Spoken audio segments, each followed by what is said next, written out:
মা শোনো, ওইটি পরের মেয়ে একটু শ্বাস দিয়ে তুমি কি আমাকে সংসার করতে দিবা না নাকি? একসাথে থাকতে হবে। আরে মাগি, এই মাগি, এটি মা, আমার মা, আমার মা হাসবি তুই সাফ করবি। তোর তোর এত কি, তোর তোর তোর কিসির অভাব? এই মাগি, এই তোর সমস্যা কি? তুই পদে পদে খালি আছে ঘুম ধরে বসে থাকিস, কামের কাম নেই, খালি সংসারে ঝামেলা বাঁধানোর চেষ্টা। হ্যাঁ, আমি বাইসে থাকতি তার ছাবাল আমি কামাই করবো, আমার মা বাপের পাশে খরচ করবো, তোর কে মাগি?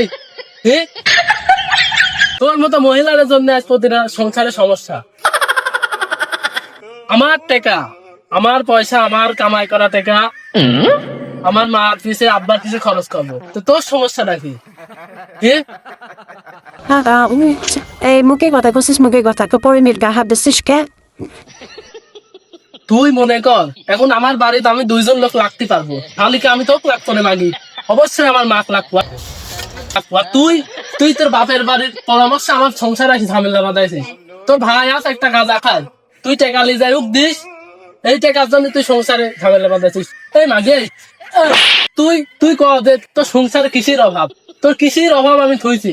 কোনো অভাব থাকলে আমি তো কিডনি বেঁচে দেবো। তুই এই সামান্য ব্যাপার মাগি মাগি সব সময় খালি ঝামেলা বাঁধাই মাগি।